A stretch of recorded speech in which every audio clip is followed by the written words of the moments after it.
KaraokeBooks. Gulliver's Travels. Written by Jonathan Swift. Audiobook. Part 2, Chapter 6.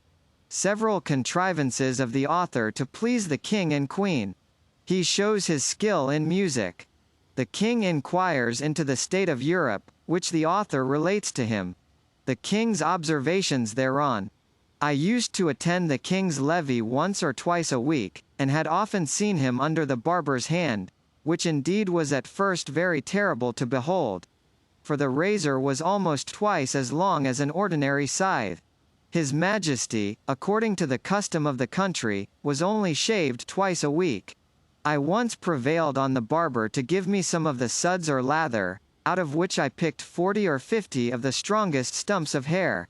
I then took a piece of fine wood, and cut it like the back of a comb, making several holes in it at equal distances with as small a needle as I could get from Glumdalclitch. I fixed in the stumps so artificially, scraping and sloping them with my knife toward the points, that I made a very tolerable comb, which was a seasonable supply, my own being so much broken in the teeth, that it was almost useless. Neither did I know any artist in that country so nice and exact, as would undertake to make me another. And this puts me in mind of an amusement, wherein I spent many of my leisure hours.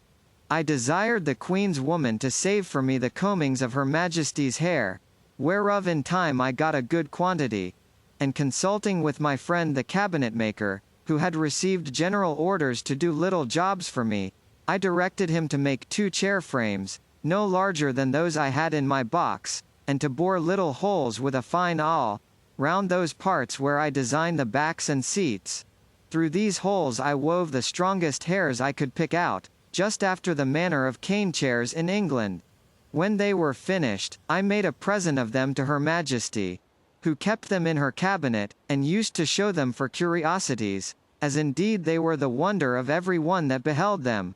The Queen would have me sit upon one of these chairs, but I absolutely refused to obey her, protesting I would rather die 1,000 deaths than place a dishonorable part of my body on those precious hairs, that once adorned Her Majesty's head.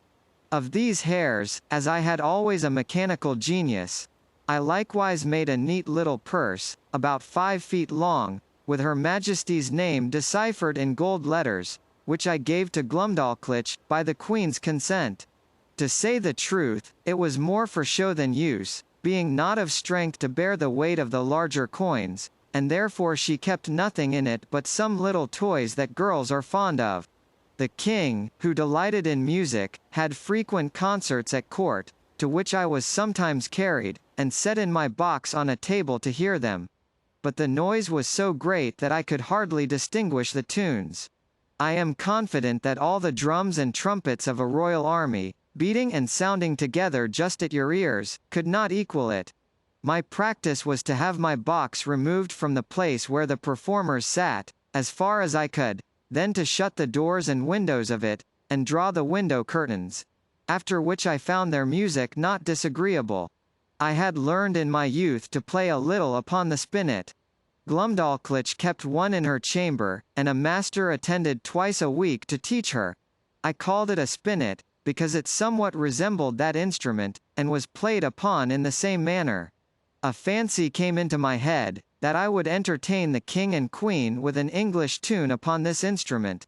But this appeared extremely difficult, for the spinet was near 60 feet long, each key being almost a foot wide, so that with my arms extended I could not reach to above 5 keys, and to press them down required a good smart stroke with my fist, which would be too great a labor, and to no purpose. The method I contrived was this. I prepared 2 round sticks, about the bigness of common cudgels. They were thicker at one end than the other, and I covered the thicker ends with pieces of a mouse's skin, that by rapping on them I might neither damage the tops of the keys nor interrupt the sound. Before the spinet a bench was placed, about 4 feet below the keys, and I was put upon the bench. I ran sidling upon it, that way and this, as fast as I could, banging the proper keys with my 2 sticks, and made a shift to play a jig, to the great satisfaction of both their majesties. but it was the most violent exercise I ever underwent, and yet I could not strike above 16 keys, nor consequently play the bass and treble together, as other artists do, which was a great disadvantage to my performance. The king, who, as I before observed, was a prince of excellent understanding, would frequently order that I should be brought in my box, and set upon the table in his closet. He would then command me to bring one of my chairs out of the box, and sit down within 3 yards distance upon the top of the cabinet, which brought me almost to a level with his face. In this manner I had several conversations with him. I one day took the freedom to tell His Majesty, that the contempt he discovered towards Europe, and the rest of the world, did not seem answerable to those excellent qualities of mind that he was master of. That reason did not extend itself with the bulk of the body. On the contrary, we observed in our country, that the tallest persons were usually the least provided with it, that among other animals, bees and ants had the reputation of more industry, art, and sagacity, than many of the larger kinds, and that, as inconsiderable as he took me to be, I hoped I might live to do His Majesty some signal service. The king heard me with attention, and began to conceive a much better opinion of me than he had ever before. He desired, I would give him as exact an account of the government of England as I possibly could, because, as fond as princes commonly are of their own customs, for so he conjectured of other monarchs, by my former discourses, he should be glad to hear of anything that might deserve imitation. Imagine with thyself, courteous reader, how often I then wished for the tongue of Demosthenes or Cicero, that might have enabled me to celebrate the praise of my own dear native country in a style equal to its merits and felicity. I began my discourse by informing His Majesty, that our dominions consisted of 2 islands, which composed 3 mighty kingdoms, under one sovereign, beside our plantations in America. I dwelt long upon the fertility of our soil, and the temperature of our climate. I then spoke at large upon the constitution of an English Parliament, partly made up of an illustrious body called the House of Peers, persons of the noblest blood, and of the most ancient and ample patrimonies. I described that extraordinary care always taken of their education in arts and arms, to qualify them for being counsellors both to the king and kingdom, to have a share in the legislature, to be members of the highest court of judicature, whence there can be no appeal, and to be champions always ready for the defense of their prince and country, by their valor, conduct, and fidelity. That these were the ornament and bulwark of the kingdom, worthy followers of their most renowned ancestors, whose honor had been the reward of their virtue, from which their posterity were never once known to degenerate. To these were joined several holy persons, as part of that assembly, under the title of bishops, whose peculiar business is to take care of religion, and of those who instruct the people therein. These were searched and sought out through the whole nation, by the prince and his wisest counselors, among such of the priesthood as were most deservedly distinguished by the sanctity of their lives, and the depth of their erudition, who were indeed the spiritual fathers of the clergy and the people. That the other part of the Parliament consisted of an assembly called the House of Commons, who were all principal gentlemen, freely picked and culled out by the people themselves, for their great abilities and love of their country, to represent the wisdom of the whole nation. And that these 2 bodies made up the most august assembly in Europe, to whom, in conjunction with the prince, the whole legislature is committed. I then descended to the courts of justice, over which the judges, those venerable sages and interpreters of the law, presided, for determining the disputed rights and properties of men, as well as for the punishment of vice and protection of innocence. I mentioned the prudent management of our treasury, the valor and achievements of our forces, by sea and land. I computed the number of our people, by reckoning how many millions there might be of each religious sect, or political party among us. I did not omit even our sports and pastimes, or any other particular which I thought might redound to the honor of my country. And I finished all with a brief historical account of affairs and events in England for about 100 years past. This conversation was not ended under 5 audiences, each of several hours, and the king heard the whole with great attention, frequently taking notes of what I spoke, as well as memorandums of what questions he intended to ask me. When I had put an end to these long discourses, His Majesty, in a sixth audience, consulting his notes, proposed many doubts, queries, and objections, upon every article. He asked, what methods were used to cultivate the minds and bodies of our young nobility, and in what kind of business they commonly spent the first and teachable parts of their lives. What course was taken to supply that assembly, when any noble family became extinct? What qualifications were necessary in those who are to be created new lords? Whether the humor of the prince, a sum of money to a court lady or a prime minister, or a design of strengthening a party opposite to the public interest, ever happened to be the motive in those advancements? What share of knowledge these lords had in the laws of their country, and how they came by it, so as to enable them to decide the properties of their fellow subjects in the last resort? Whether they were always so free from avarice, partialities, or want, that a bribe, or some other sinister view, could have no place among them? Whether those holy lords I spoke of were always promoted to that rank upon account of their knowledge in religious matters, and the sanctity of their lives, had never been compliers with the times, while they were common priests, or slavish prostitute chaplains to some nobleman, whose opinions they continued servilely to follow, after they were admitted into that assembly. He then desired to know, what arts were practiced in electing those whom I called commoners, whether a stranger, with a strong purse, might not influence the vulgar voters to choose him before their own landlord, or the most considerable gentleman in the neighborhood. How it came to pass, that people were so violently bent upon getting into this assembly, which I allowed to be a great trouble and expense, often to the ruin of their families, without any salary or pension. Because this appeared such an exalted strain of virtue and public spirit, that His Majesty seemed to doubt it might possibly not be always sincere. And he desired to know, whether such zealous gentlemen could have any views of refunding themselves for the charges and trouble they were at by sacrificing the public good to the designs of a weak and vicious prince, in conjunction with a corrupted ministry? He multiplied his questions, and sifted me thoroughly upon every part of this head, proposing numberless inquiries and objections, which I think it not prudent or convenient to repeat. Upon what I said in relation to our courts of justice, His Majesty desired to be satisfied in several points, and this I was the better able to do, having been formerly almost ruined by a long suit in Chancery, which was decreed for me with costs.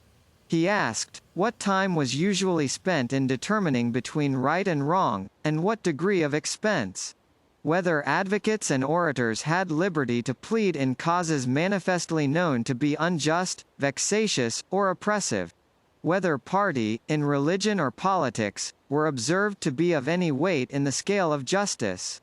Whether those pleading orators were persons educated in the general knowledge of equity, or only in provincial, national, and other local customs? Whether they or their judges had any part in penning those laws, which they assumed the liberty of interpreting, and glossing upon at their pleasure? Whether they had ever, at different times, pleaded for and against the same cause, and cited precedents to prove contrary opinions? Whether they were a rich or a poor corporation? Whether they received any pecuniary reward for pleading, or delivering their opinions? And particularly, whether they were ever admitted as members in the lower Senate? He fell next upon the management of our treasury, and said, he thought my memory had failed me, because I computed our taxes at about 5 or 6 millions a year, and when I came to mention the issues, he found they sometimes amounted to more than double. For the notes he had taken were very particular in this point, because he hoped, as he told me, that the knowledge of our conduct might be useful to him, and he could not be deceived in his calculations. But, if what I told him were true, he was still at a loss how a kingdom could run out of its estate, like a private person. He asked me, who were our creditors, and where we found money to pay them. He wondered to hear me talk of such chargeable and expensive wars, that certainly we must be a quarrelsome people, or live among very bad neighbors, and that our generals must needs be richer than our kings. He asked, what business we had out of our own islands, unless upon the score of trade, or treaty, or to defend the coasts with our fleet. Above all, he was amazed to hear me talk of a mercenary standing army, in the midst of peace, and among a free people.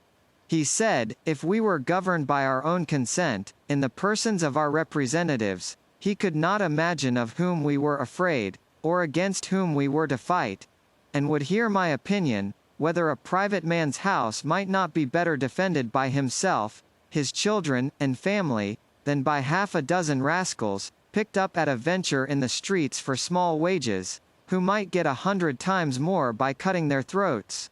He laughed at my odd kind of arithmetic, as he was pleased to call it, in reckoning the numbers of our people, by a computation drawn from the several sects among us, in religion and politics. He said, he knew no reason why those, who entertain opinions prejudicial to the public, should be obliged to change, or should not be obliged to conceal them. And as it was tyranny in any government to require the first, so it was weakness not to enforce the second. For a man may be allowed to keep poisons in his closet, but not to vend them about for cordials. He observed, that among the diversions of our nobility and gentry, I had mentioned gaming. He desired to know at what age this entertainment was usually taken up, and when it was laid down, how much of their time it employed, whether it ever went so high as to affect their fortunes, whether mean, vicious people, by their dexterity in that art, might not arrive at great riches, and sometimes keep our very nobles in dependence, as well as habituate them to vile companions, wholly take them from the improvement of their minds, and force them, by the losses they received, to learn and practice that infamous dexterity upon others?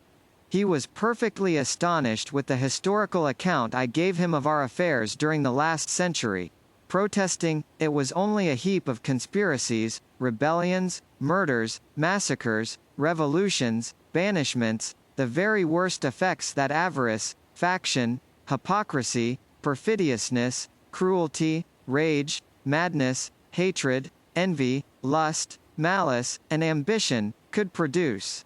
His Majesty, in another audience, was at the pains to recapitulate the sum of all I had spoken, compared the questions he made with the answers I had given, then taking me into his hands, and stroking me gently, delivered himself in these words, which I shall never forget, nor the manner he spoke them in. My little friend Grildrig, you have made a most admirable panegyric upon your country. You have clearly proved, that ignorance, idleness, and vice, are the proper ingredients for qualifying a legislator. That laws are best explained, interpreted, and applied, by those whose interest and abilities lie in perverting, confounding, and eluding them. I observe among you some lines of an institution, which, in its original, might have been tolerable, but these half erased, and the rest wholly blurred and blotted by corruptions. It does not appear, from all you have said, how any one perfection is required toward the procurement of any one station among you. Much less, that men are ennobled on account of their virtue, that priests are advanced for their piety or learning, soldiers, for their conduct or valor, judges, for their integrity, senators, for the love of their country, or counselors for their wisdom. As for yourself, continued the king, who have spent the greatest part of your life in traveling, I am well disposed to hope you may hitherto have escaped many vices of your country. But by what I have gathered from your own relation, and the answers I have with much pains wrung and extorted from you, I cannot but conclude the bulk of your natives to be the most pernicious race of little odious vermin that nature ever suffered to crawl upon the surface of the earth. Karaoke Books.